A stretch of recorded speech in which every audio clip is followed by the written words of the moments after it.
The following program, Live and Learn, is made possible by Aging Partners. Find out more on their website. I'm Doug Jost. Today I'm going to visit with Kim Hachia and Craig Chandler, who authored this exciting new beautiful book about the 150th year history of the University of Nebraska, our university. Stay tuned. Hi, I'm Lita Powell-Drake, and today we're going to talk with a philatelist. You know what a philatelist is? A stamp collector. And Dale Niebuhr with the Lincoln Stamp Club is here with us today, and it is a fascinating story of those stamps, all the way from England to the United States and what's happened with the stamps. So if you're a stamp lover, please join us. I think you'll like it. Hello, I'm Jerry Renaud. One of the concerns always about growing older is loss of muscle mass and muscle strength. We want to show you today how you can help prevent that, or at least make life a little bit better for yourself. We have a fabulous guest, Dr. Joel Kramer from the University of Nebraska, who is here to tell you how you can live a better life. You don't want to miss it. Opioids, are they really necessary for you? Please stay tuned as we hear from pain management specialist Dr. Kelly Zock on opioid use among the senior population. This and more on today's Live and Learn. Welcome to Live and Learn. To celebrate the 150th anniversary of the University of Nebraska, the university published a commemorative book called Dear Old Nebraska U. I'm Doug Jost, and pleased today to have the authors of that book, Kim Hachia, who did the text, and Craig Chandler, who was responsible for the photographs. And first of all, Kim, how did this all come about? Well, apparently in about 2017, the university knew its 150th anniversary was coming up, so they developed a small steering committee, and the idea of a commemorative book was kind of launched during that period. And then they had a committee that Craig was on, and I was invited to the committee to talk about sort of concepts for the book and come up with some topics. And then in the fall, or the January-ish of 2018, I was contracted to provide the content, the word content, and Craig is photography director at the university's communications department, and he was in charge of wrangling up the photos, many of which he took himself, and many are historic from the university's archives.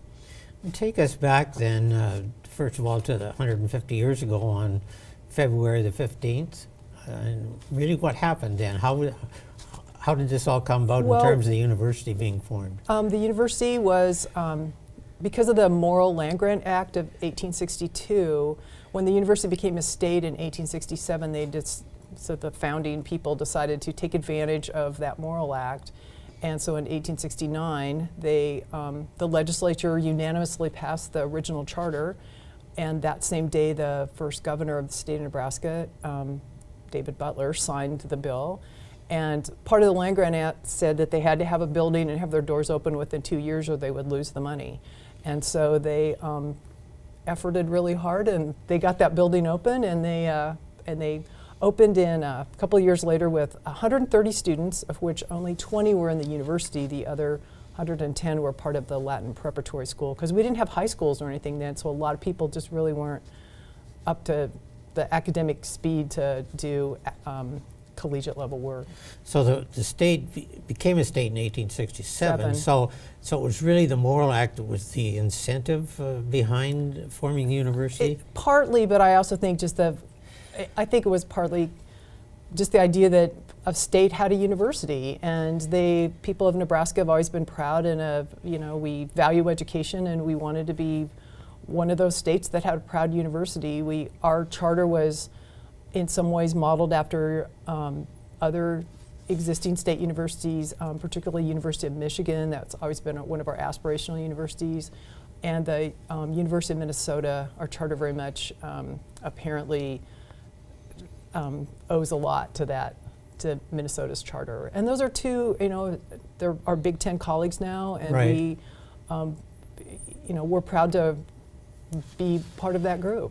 Well, the first chancellor, Allen Benton, became chancellor in 1871, which was the year that students were first admitted.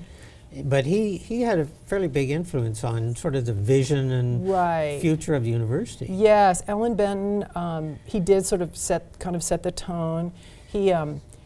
one of his main things that we remember him for is he developed the official university seal, and which has little icons of things that he thought the university should be doing. And so each thing, like the little shock of wheat, is supposed to represent the agriculture, and the train, I think, represents engineering.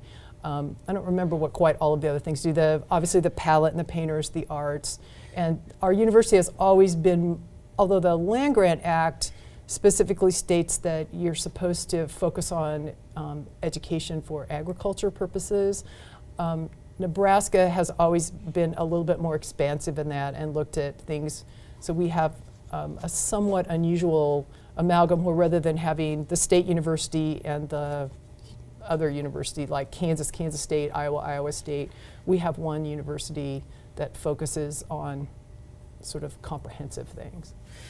Craig, it's a beautiful book, and tell us a little bit about how you got involved with it.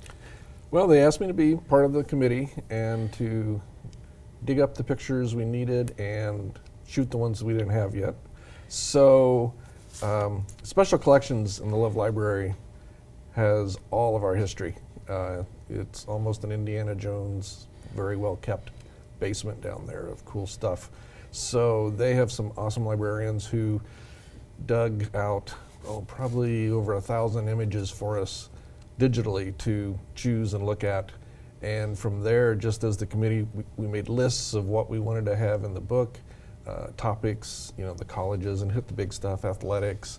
And so it was a matter of then just kind of pulling what we had and seeing where we were, and then filling in some gaps for what we'd like to have in the book also.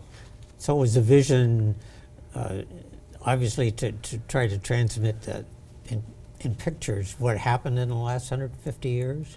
A combination of where we've been in our history, and visually, because it's hard to do in writing, visually a little bit of aspirational, just kind of to put some wow into the book so that when people hopefully open it, they say, wow, I haven't been there for 10 years or 20 years. I haven't seen that before.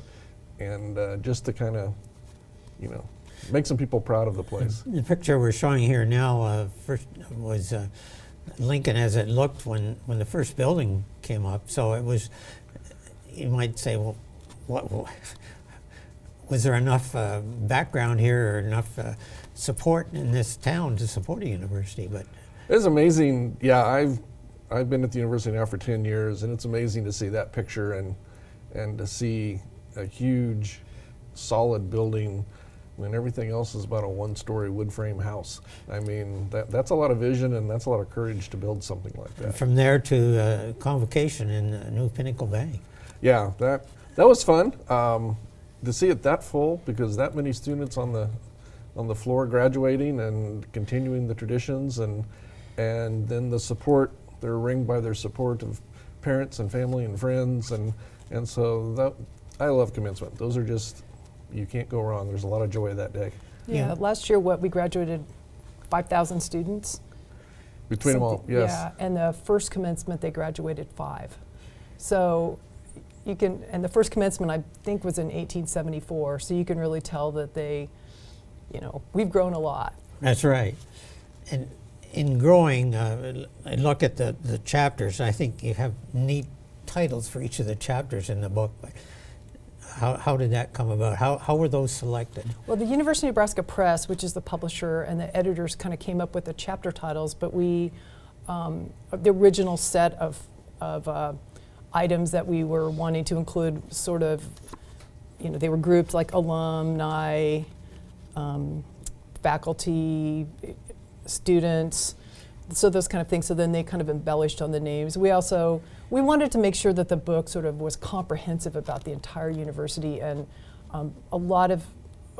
there's a lot about athletics in the book, but we are more than an athletic university, and so athletics is a small portion of. There's a lot about research. Well, I think there's a real focus on students. Right, and that was important to me, because students really are the heart of the university. Faculty are extremely important, but if we didn't have students, we wouldn't have any. We wouldn't even need faculty, and so the whole aspect of student life was interesting to me because when we started, they didn't really care about student life. There weren't any residence halls. Students just sort of showed up and listened to the faculty, and that was the end of it. And then when Charles Bessey came, he kind of sort of changed the direction of how the university and how education worked. That it was more of a collaborative effort, and students were required to do field work, and so we've just built on that. And research is an important part. It informs the teaching, informs our learning, and so Nebraska does research in some really amazing areas that you would not Right. guess. I mean, we have this amazing laser project that's the light of a billion suns or something like that. And so we're more than just a regional university that focuses on just one thing. We're very comprehensive with a wide focus.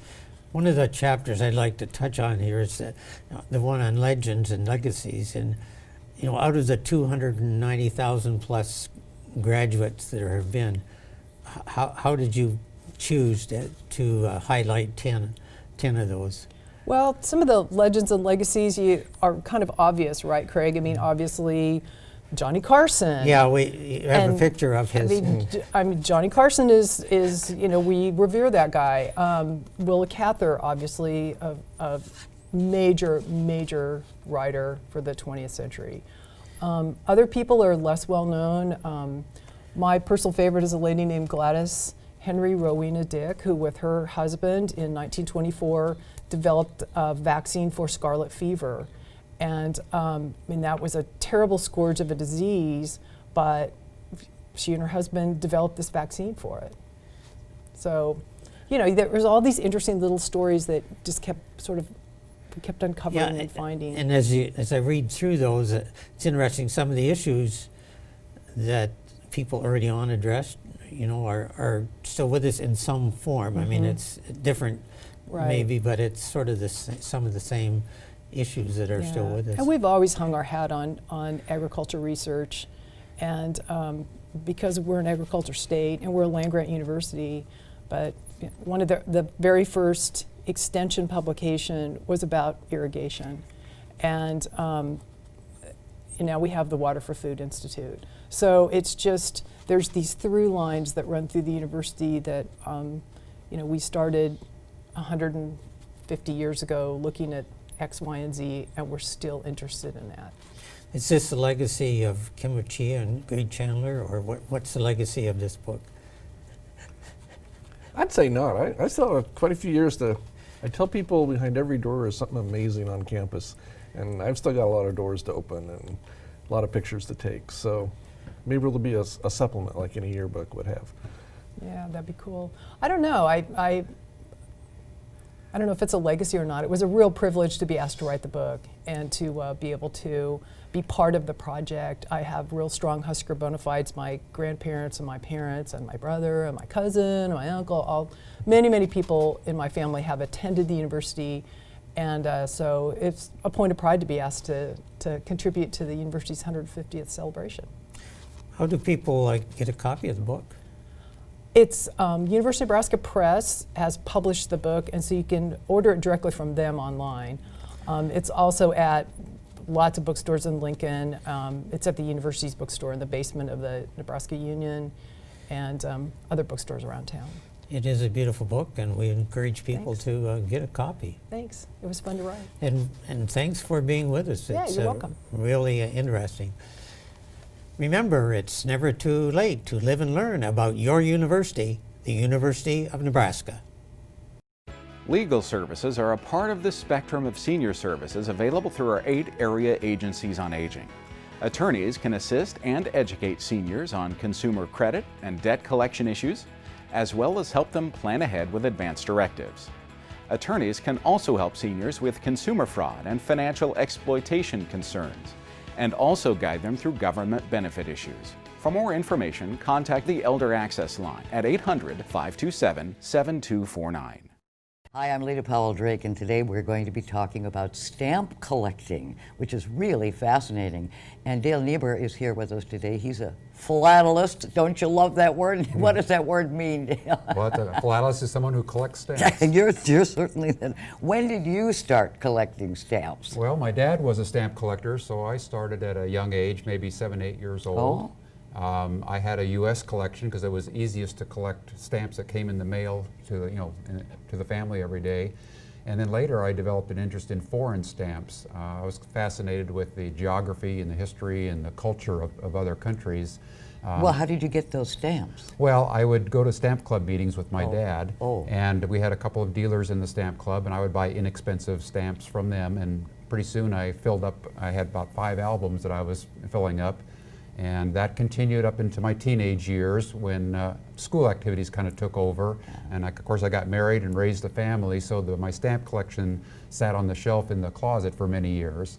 But then when my dad passed away, I inherited his collection, and a few years later I retired, so all of a sudden I had a lot of time to look at the stamp collection again, and I decided to bring it up to date and join the stamp club again. Well, good for you, and you're the president now, aren't you? That's correct. Whoa, you just rise to the top. You bet. I was just looking at, I just bought a book of stamps, and I looked at them and I said, but they've shrunk, the incredible shrinking, what's happening? Yeah. And the price has gone up dramatically, Oh, too. yes. I think, what was the price of the first stamp? I mean, like a penny or something like Well, that? yeah, actually it was more expensive in the very beginning, but then the price was driven down to about 3 cents, so yeah. But yeah, now the post office is issuing self-adhesive stamps, and they issue a lot of common stamps like the American flag, but they also have a lot of attractive, larger commemorative stamps that come out each year too. Let's talk about the people who are philatelists and start this as a hobby. When did you really start? Yeah, well, for me it was a childhood type of thing, and a lot of people had the same experience. They collected as a child, set it aside for a period of years, and then took it up again later in life. For a lot of us, it was when we retired. Who was on the first stamp?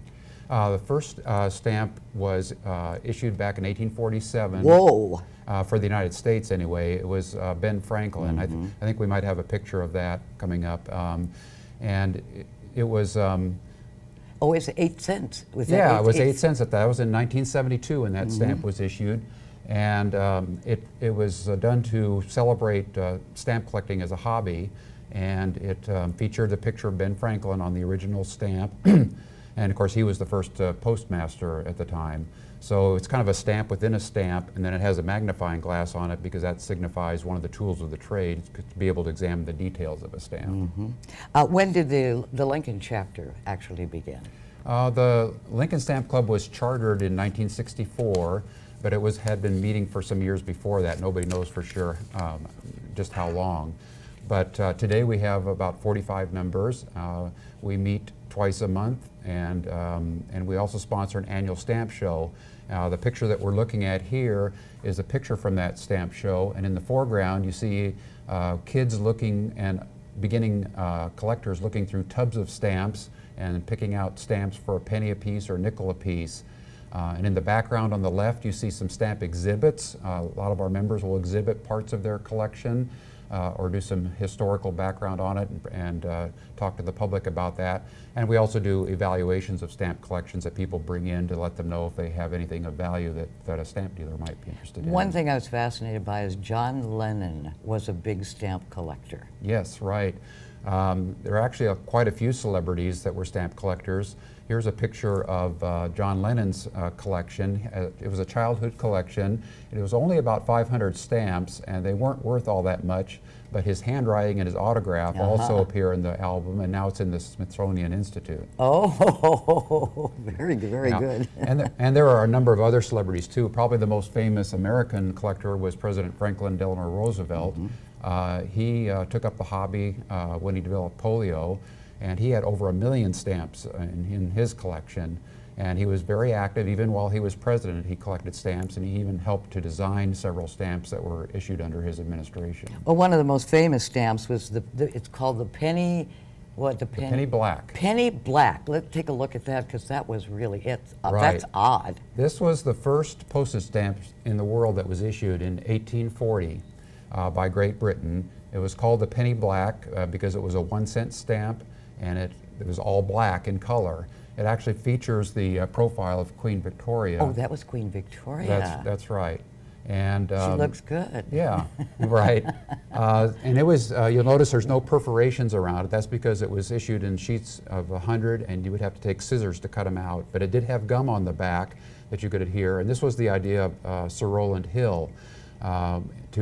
His idea was to prepay the postage rather than have the recipient pay the postage when a courier delivered it.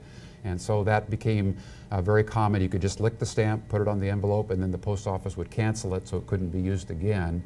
And so that became popular. Soon other countries followed suit. Well, if you had a picture like the one we just saw, what would that be worth? Well, that particular stamp, there were quite a few of them issued. There were several varieties of the penny black, but the most common one is worth several $100s. You could actually buy one if you wanted to. Okay. Well, one of the interesting things is there's a plane that's flying upside down. Yeah, it's a stamp with a plane flying upside down, and I was so interested in that, and I thought, why would they do that? That's kind of dangerous. Well, yeah, this stamp is called the Inverted Jenny. It was issued in 1918 by the post office. It was one of the first airmail stamps, and the plane that's featured in there is a Curtiss JN4, or Jenny for short. And what happened here is you'll notice the stamp is printed in 2 colors, so they had to run it through the printing press twice. And on the second time around, whoever was doing the printing put the plate in upside down, and so a bunch of stamps were issued with the airplane upside down. Now, they discovered most of this fairly early, and they found the sheets and destroyed most of them, but one sheet survived, and it was eventually sold by a postal clerk to a collector, who in turn sold it to a dealer for about $15,000. And then it was resold to another collector for $20,000. And that person decided that it would be worth even more if he would split it up into individual stamps or blocks of 4. And so over the years, these stamps became widely dispersed. Some of them were lost for a while, but eventually they were all accounted for except for one. And today, if you were to want one of those stamps, it's valued at between $300,000 and $400,000. Wish I had one of those. That was 24 cents or something, 28 cents. 18, yeah. You can see them on display. We had one on display at our National Stamp Show, and you could actually see it up close. But where is the National Stamp Club show? Well, it rotates around. We just had one in Omaha recently, and we had almost over 4,000 visitors. We had 75 stamp dealers from around the country and over 1,000 frames of exhibits. My goodness. How does someone start collecting stamps if they're interested in it? Well, it's really pretty simple. You don't need many tools. We mentioned the magnifying glass. You also need a pair of tongs, which look like tweezers, only they have rounded edges so you can handle the stamps. A perforation gauge tells you how many perforations are around the stamp. You might need a watermark tray and fluid so you can see the watermarks on the back of the stamp. And you need stamp hinges to put them in an album. You can either buy a commercial album or you can make your own. You can print pages on your computer and printer at home if you want to. But it's really pretty easy to get started. Some people still try to soak stamps off of the envelopes, although the self-adhesive stamps are harder to do now. So most people end up buying stamps from stamp dealers, either at a hobby store or at a stamp show, or a lot of stamps are bought and sold over the internet on websites and eBay and that sort of thing. What happens to people when the mother and dad pass and they were stamp collectors, and so the children inherit that? What should they, and they're not interested in it perhaps, right. What should they do with that collection? Well, it's a very common occurrence, and we do encourage people to try to keep the collection or find somebody in the family that might be interested in keeping it going. But if not, we do free evaluations of stamp collections. People bring them to our stamp shows or contact us about it. And we'll tell them if there's anything valuable in it that a stamp dealer might be interested in. Many times we find that it's just a beginner collection or a casual collection, doesn't have a lot of value, and so many times people will donate those stamps to our club, and we'll try to recycle them by offering them to kids or beginning collectors. If somebody wanted to join your club, who do they contact? Well, the best way is to go to our website, which is lincolnstampclub.org. We meet twice a month, and we meet on the first and third Thursdays at 7 p.m. at St. Paul United Methodist Church in downtown Lincoln. But really on our website they can learn more about our club. They can read our newsletter, they can read about upcoming events, and they can also contact us with questions or requests about stamp collecting. I want to ask you about this. This is a current stamp. I bought these at the U.S. Post Office, and I looked at the price and said, whoa, they've gone up and they've shrunk. Yeah. They're littler. Yeah, we're up to 55 cents now. 55 cents. These are some of the common stamps that people use, but as I mentioned, there are many more colorful stamps. They issue about 60 to 80 stamps per year. Why did they shrink it? So I suppose just for efficiency and economy, that they're cheaper to produce that way. Well, here's one of my great concerns. Fewer and fewer people are sending letters in the mail. It just breaks my heart because I love to get a letter from a friend, an old friend or something in the mail and read it. And it doesn't have to be handwritten, I mean typed or whatever, but it's so welcome amidst the junk that I get in my mailbox every day. Sure. Do you have a solution for this? I'm ready to cry. Well, yeah, really, not really. Stamp collecting has evolved over the years. You know, it was really popular among baby boomers and their parents back from the 1950s to the 1990s. And since then, it's gradually declined as far as the number of stamp collectors and stamp dealers. But it has evolved, and people have become much more specialized in what they collect. They might collect a particular country, especially if there's some family origin involved, or they'll pick a topic, like if you like dogs or flowers or sports, you can find many, many stamps from around the world that would support your area of interest. So, and like I said, a lot more of the collecting and buying and selling is done by internet now and websites, and so there's just a different way of collecting them than there used to be. Well, I'm glad you're the head of the Stamp Collecting Club right here in Lincoln, Nebraska. It's been delightful, really been delightful. I want you to send a letter in the mail, handwritten, to your most favorite person. Will you do that? Will you do that for me? They'll be so receptive and appreciative. Certainly, Dale Niebuhr, you're just doing a terrific job. We're really, really pleased.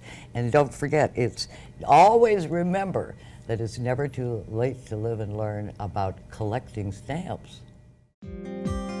Hi, I'm Randy Jones with Aging Partners. Did you know that Lincoln expects a 75% increase in the number of seniors living in our community over the next 15 years?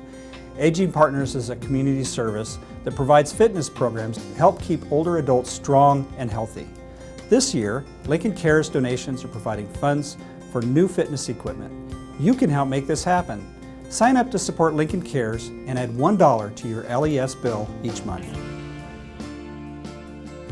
Hello and welcome to Live and Learn. I'm your host, Jerry Renaud. Wouldn't it be nice as we get older that we can continue to do all of the things that we've been doing throughout our life and be able to do them successfully?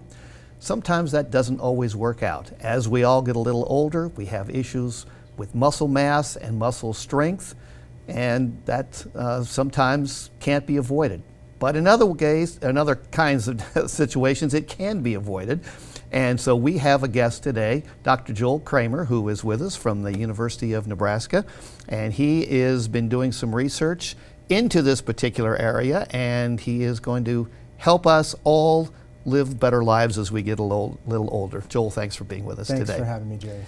Before we get started into this situation that we're all going to be going through, tell us a little bit about yourself. When we talked earlier, you're from that part of the state that I've actually spent some time in Stromsburg. How did you get interested in this particular area and subject?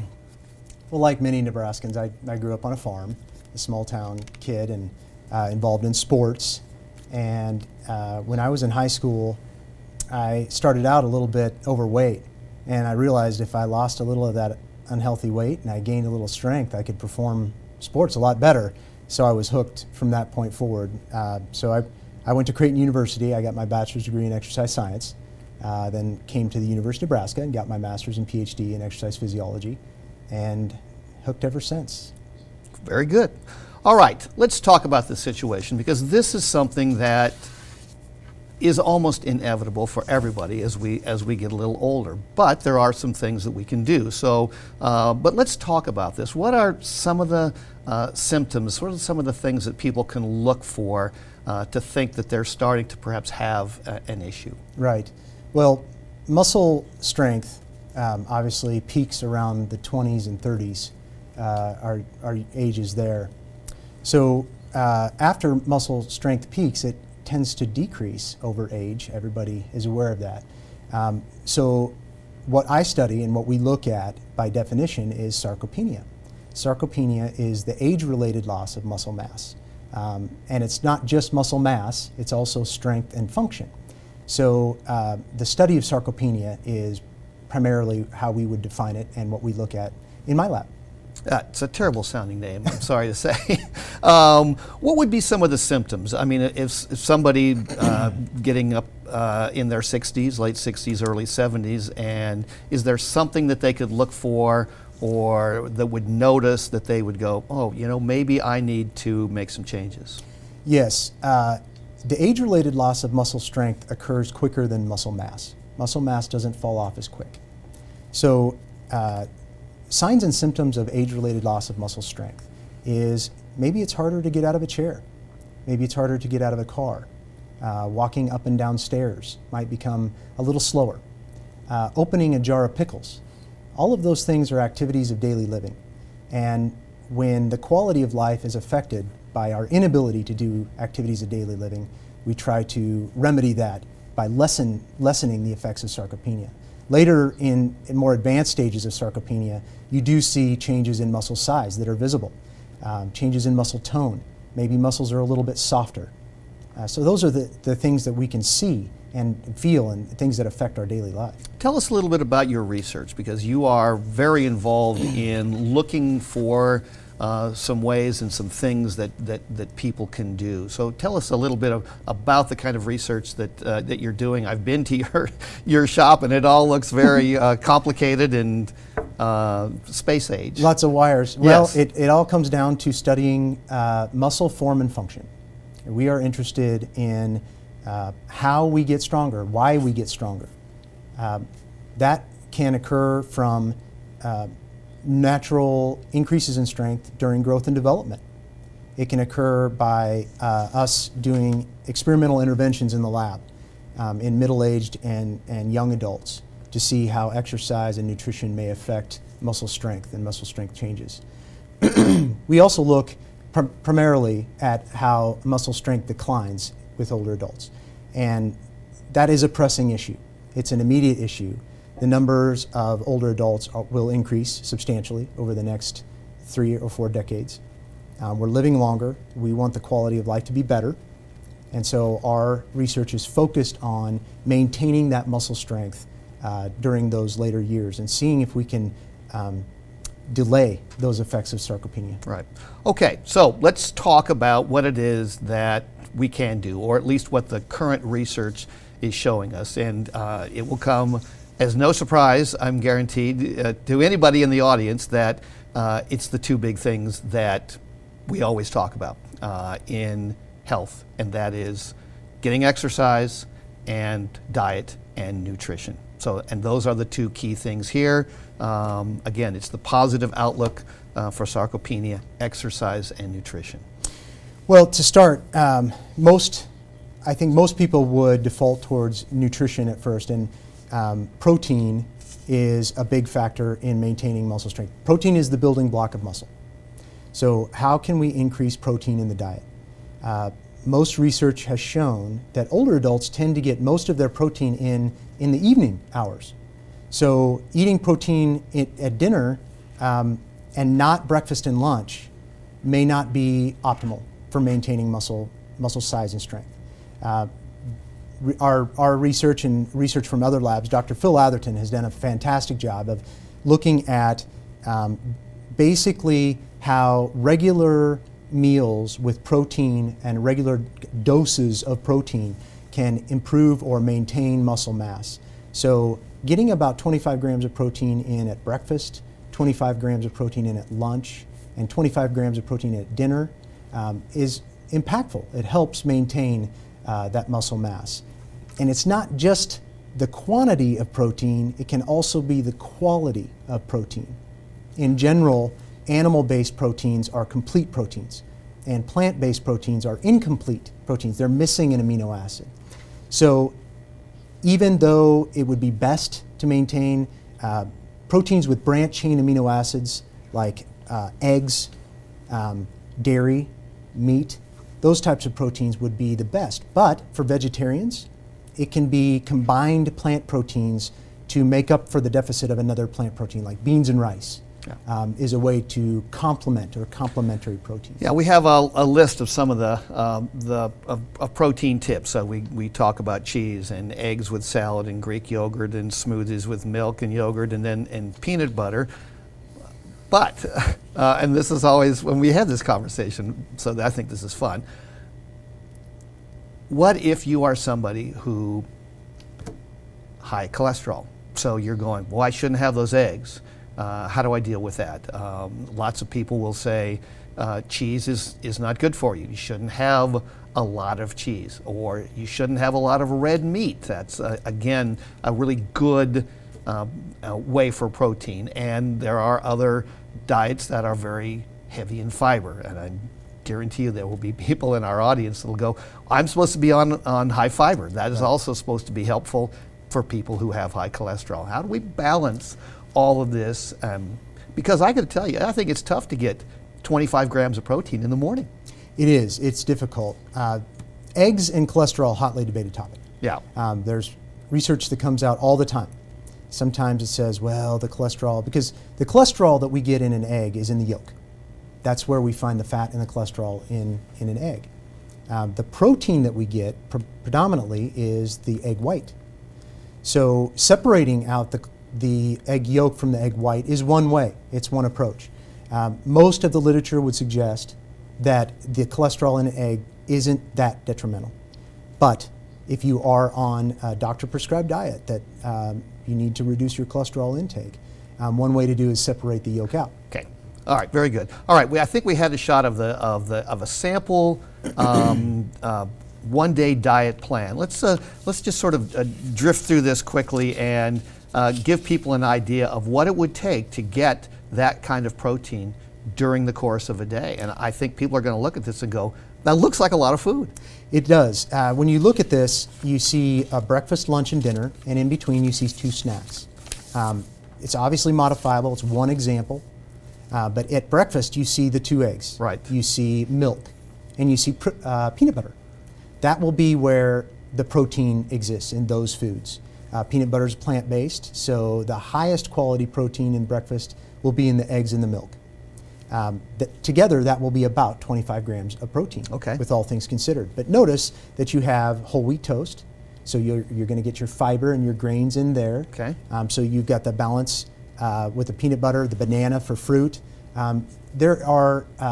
It's balanced such that those things are able to. Is it possible to get those things in every single day and have everything look the same? Well, no, and it can vary, and varying a diet is good too.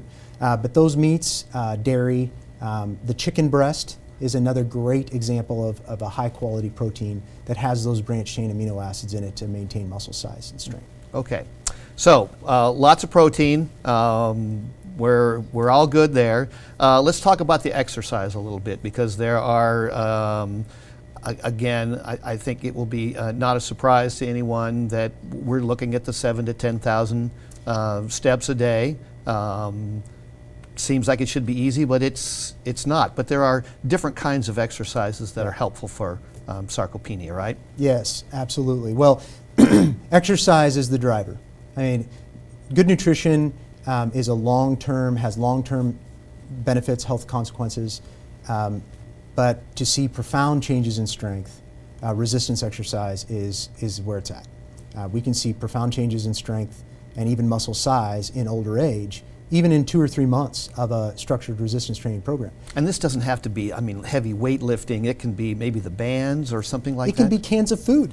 Oh, okay. Could you imagine at home with cans of food, lifting them above your head or pressing them while laying down? Those types of resistance training exercises are lifting weight. And our body responds to lifting weight by increasing strength and mass. And they are profound changes. And with the diet included, obviously the benefits are the best. Cardiovascular exercise, walking is one of the best exercises. Walking, like you said, 7,000 to 10,000 steps a day. That might be 30 to 45 minutes of walking in addition to the steps you would take on a normal day for structured cardiovascular exercise. It's helpful, and it's not just helpful for our typical cardiovascular endurance benefits.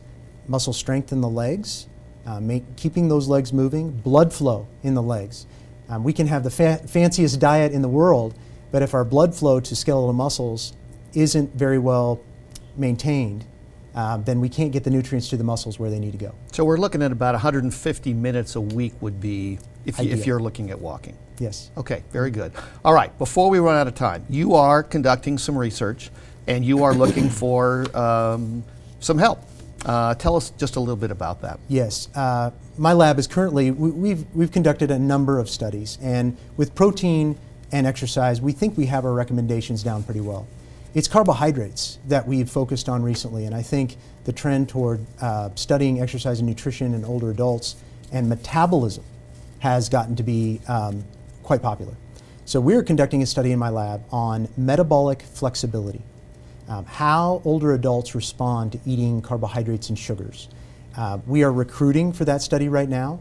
We are looking for older adults that may have low grip strength. They may walk slowly. They can't be currently diabetic, but that help would be very useful for us to be able to disseminate our results and say, well, yes, added sugars are bad, but here's how they're bad. This is what happens. Here's how they store in the body if eaten by older adults. So looking at their resting metabolism would be very helpful. And so this study that we are conducting, we're really struggling to find those last few subjects, but hopefully we can. We'll see if we can help you, and there actually is little money involved, and if somebody has some questions, they saw the phone number, they can call and get some more information. Thank you. Dr. Joel Kramer, thank you so much for being with us today. It has been helpful, always good to have some knowledge about how we can live better lives. Thank you very much for having me. Love this part of my job. And thank all of you for tuning in today. I'm your host, Jerry Renaud, and remember, it's never too late to live and learn. Are you 55 or older, low income, and need a job? The Senior Community Service Employment Program offers employment assistance to low-income Nebraskans age 55 and older, offering paid training at local organizations to update your job skills and build confidence, while preparing skilled, experienced, and responsible older workers for today's workforce. The program also helps local agencies increase their services and operations. My topic today is an important one, as it deals with opioid use among the senior population. I'm Kristen Stows, and I'm pleased to welcome Dr. Kelly Zock, who is currently serving as Medical Director of Bryan Health's Pain Management and Opioid Stewardship Program. Thank you for being on Live and Learn, Dr. Zock. Thank you for having me, Kristen. I'm so happy to have you. After obtaining your medical degree in anesthesiology, you continued with a fellowship in interventional pain medicine. With this career focus, what medical conditions bring a patient into your office? Sure, so we see a breadth of different chronic pain conditions. So really anyone that has pain from their head down to their toe. The most common conditions that we see are spine-related conditions, so neck pain, back pain. We also see patients with joint pain. Really a variety of chronic pain conditions bring various different patients to our clinic. Okay, all right, I understand. Part of your therapy includes the use of drugs, including opioids, but I understand that is not your first or only means of helping a patient control their pain. What other therapies might you begin with? Right, so opioids now are kind of more of the later line treatments for pain management. Okay. Really what we focus on now is a multidisciplinary and comprehensive approach to managing pain. So we do a lot of injections, spine-related injections, joint injections. We also kind of serve as air traffic controllers to find the correct physical therapy program for patients, send patients to chiropractors, acupuncture, and even offer medical nutrition and dietary advice for patients to manage their pain. So it's really a multidisciplinary approach. It is. It yes, is. Yes. Not one thing works for everyone. Right, Yes. and that we've found that to be the best way to manage pain. Yes, I would agree. In what situations are the use of opioids indicated and most effective? Yeah, so opioids are most effective for those acute pain conditions. And so these are the types of pain. This is the type of pain that occurs after a surgery or after some kind of trauma. Really pain that lasts for a relatively short duration of time, less than several months. That's when the opioids are most effective. They can be used for chronic pain conditions when the pain becomes so severe and around the clock that patient's quality of life or function starts to decline. Those are the types of chronic pain conditions that do respond to opioids. Okay, all right. How do opioids work? Yeah, so opioids are little drugs, little chemicals that act within your central nervous system, so in your brain and also at your spinal cord level, to basically attach to these opioid receptors. And so what those receptors do is they essentially slow down how pain is being sent through your body. And so they're serving as kind of a masking or Band-Aid device to stop those pain signals from occurring. Okay, so they really just block the brain's perception of pain. Exactly. Yeah, they're not controlling the pain. Correct. All right, all right. Does someone who is using opioids eventually develop a tolerance and require more and more to achieve the same benefit? They do. So over time, when your body's receptors are constantly activated by those opioids, your brain and your nervous system starts to respond less to that because it's so used to having that chemical within the nervous system that it starts to develop a tolerance, and when that happens, patients start to require an escalation of doses, essentially more drug to achieve the same effect that they were achieving with those lower doses, and so that's the concept of tolerance. So then we really get into the area of dependence on a drug. Could you please explain the difference between developing a dependence on a drug and developing an addiction to a drug? Sure, so this is an important distinction. It is. So dependent is going to be the physical changes that occur after a patient stops a drug. So if you're on a medication for a period of time, your body becomes used to that. And when you stop it, you're going to have withdrawal symptoms. So those are the physical changes that occur when you discontinue or start to lessen the dose of a drug. That's dependence. That's dependence. Addiction is the harmful kind of compulsive use of a drug despite that medicine or that substance interfering with other aspects of your life. And so this is kind of more of the dangerous type of phenomenon that develops. And so patients that develop an addiction, they start to have interference of other aspects of their life, their social life, their family life, their work. And so they're starting to compulsively use that drug despite the interference of that drug with other aspects of their life. I see, I see. So they're really two different processes and they're not synonymous. They are not. And I think I tend to use them synonymously, so I'm really glad to hear that distinction. Right. Either one is difficult to control. Is this true? Absolutely. Yeah. And you know, when you start to develop that dependence, it becomes more and more difficult to get off of the drug, and that can ultimately lead to an addiction if it starts to have those interferences with those other aspects of your life. So do you cut back the drug ever so slightly to wean someone off that so drug? that typically is the best way to do it. If a patient has been on it for a long period of time, you do have to go through a weaning process in order to get off. Okay, all right. Then if a patient presents a history to you of addiction to other substances, is it advisable to avoid prescribing opioids? Well, it's not an absolute contraindication. Okay. Patients that do have a history of addiction or dependence on other substances are at higher risk for developing those same issues with opioids. Okay. But that doesn't necessarily mean that they shouldn't be prescribed those. They just need to be closely monitored in order to avoid them developing into those So it's really situations. important if a patient comes to you, they are straightforward about their health history and any addictions that they might have, so you can help them in the best manner. It is, and we put patients through a screening process to hopefully tease out or identify some of those issues that have occurred in the past, so we can monitor them very closely. That's perfect. wonderful. How does pain management in the senior population, ages 65 and older, get more complicated? Right. So by nature, the older population tend to develop conditions that cause chronic pain more likely than others. Okay. Those degenerative processes, degenerative disc disease, degenerative arthritis, so they're more likely to have these chronic pain conditions.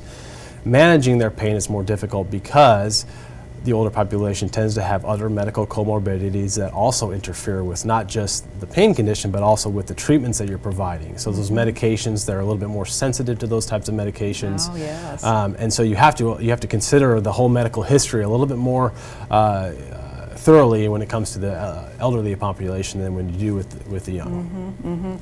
And again, if they're on other medications already, that must complicate interactions between meds. It does, and that's one of the issues with opioids, is that there's so many interactions with other medicines, not just the prescribed medications, but even over-the-counter medications, sleep aids, or substances like alcohol. These types of things have a lot of interference with opioids, and so that's really what you need to be careful of. Yes, I understand that.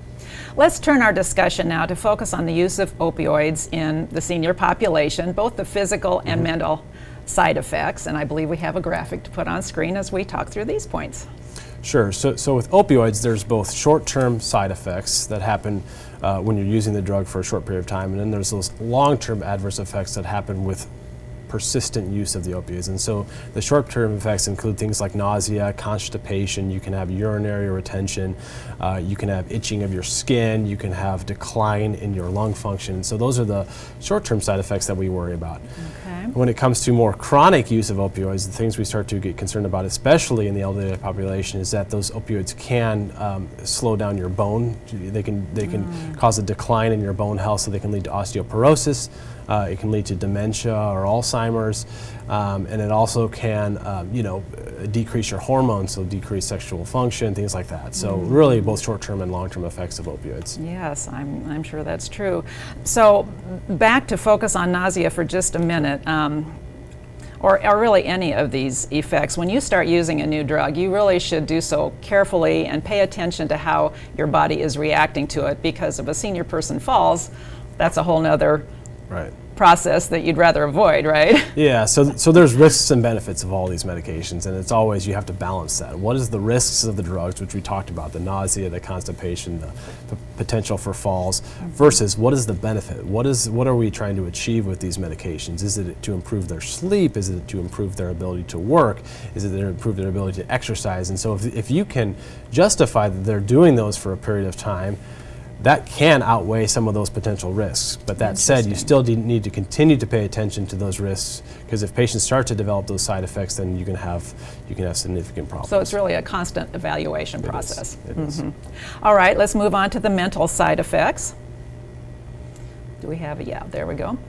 Right, and so again, these are a lot of these things are going to be both short-term and long-term. Okay. So the opioids can, decrease your cognitive function, so they can lead to forgetfulness, but also they can lead to these more long-term or chronic effects, things like dementia. They can also interfere with the emotions of the chemicals in your brain, which can lead to depression. And so again, they have a lot of effect on your thought processes, both short-term and also with chronic use. All right. Is it fair to say that we should not just assume that a change in personality of a senior is just a natural sign of aging? We should look at the drugs that they are on, especially if they've been put on a new one? Yeah, so when what these drugs do is they actually can consume your thought processes, like I just said, and so they can lead to isolation. They can lead to decreased, potential or propensity for these older patients to engage with their peers, and so they really start to isolate themselves. And these changes in behavior, you can't just say are due to routine aging. They can actually be due to the effects of the drugs. Right. Well, I think that's a very important point to make. It's also important then to recognize warning signs of opioid abuse in an elderly person. Let's look at some of the signs of opioid abuse.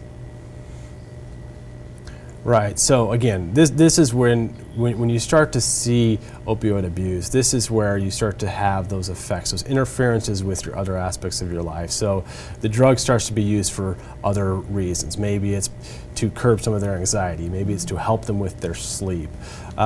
Using a drug longer than we would typically use it for. Those types of behaviors, you start to say, well, they're starting to develop those compulsive types of behaviors that are more concerning, and that happens with more long-term use.